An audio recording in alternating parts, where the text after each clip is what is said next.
have our 2 handlers set up in the backfield and our 5 cutters set up in a vertical stack. The person who sets the stack is going to act as a reset with these 2 handlers here, and then we're going to get our defense involved. So when we put on a force, and this person takes away this side of the field. So in this case, they're going to be forcing forehand or away, assuming that this is our home sideline. So that means that this person is taking away all of the cuts to this side of the field.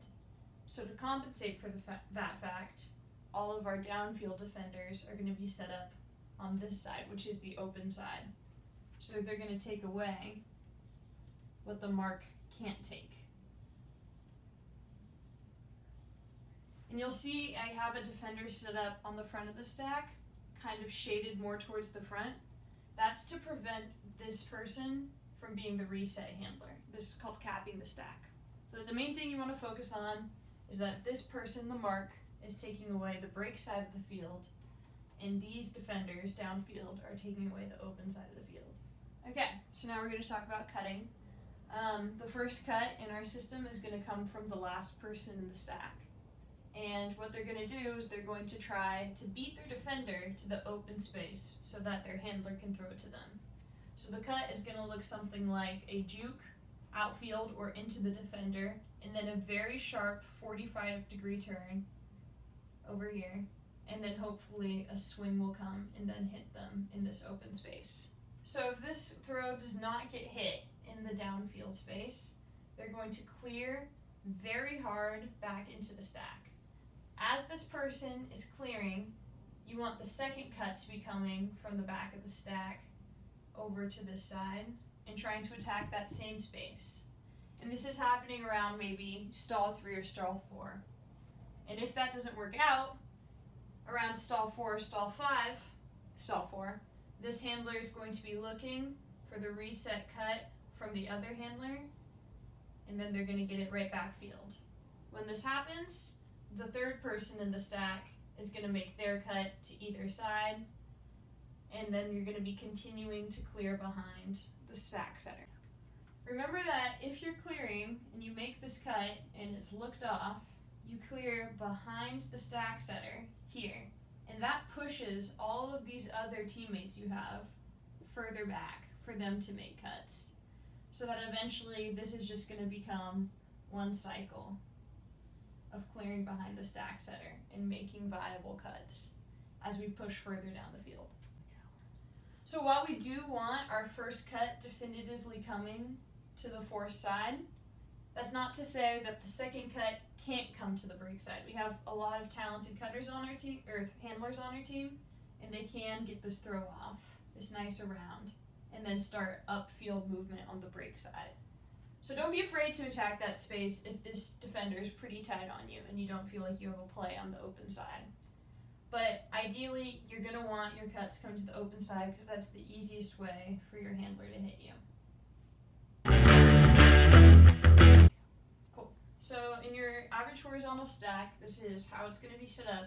You have 3 handlers in the backfield and 4 cutters upfield. So assuming the disc is in the middle and you're being forced flick, remember that's taking away the side of the field for the thrower. Your first cut is going to be the first person on your open side. So with the open side being this side of the field, your first cut's going to be this person because they're on the open side of the handler. Their cut is going to come inward and they're going to clear to the break side. An easy way to think about this is you are going to be running towards the back of this defender.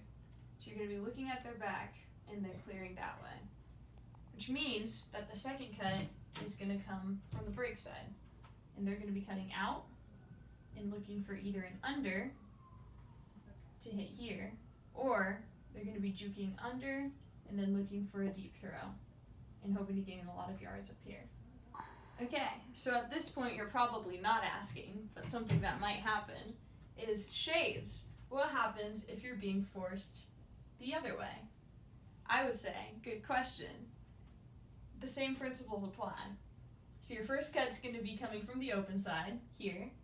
and you're going to be clearing to the back of your defender, same way, back of your defender, and then the second cut's going to come from the first person on the break side. So they're going to be doing the same thing, out and under, and looking to get hit here, or a quick juke in, and then a deep cut, and then hoping to get hit out here. What happens when the disc is on the sideline? Nothing changes. You take the first person on the open side, this person, they come under, clear to the defender's back, and then you take the person on the break side, cut out, cut under. So if you're being forced sideline, which is what's happening here, because the mark is facing this sideline, this handler doesn't have a lot of options. This cutter doesn't really have a viable undercut to try and get it here because of the small space that we're working with. So they're just gonna immediately clear out. Like, get the fuck away, clear all the way to this sideline. We don't want you here. That's gonna be on like stall 0. You're just gonna, as soon as the disc is tapped in, you're gonna clear far away to open up this space for the handler to work with. And then the same thing. First person on the break side goes out, goes under, tries to gain some yards here, get the disc moving upfield. Rowan here. So we're gonna be talking about how to cut on a frisbee field, playing frisbee.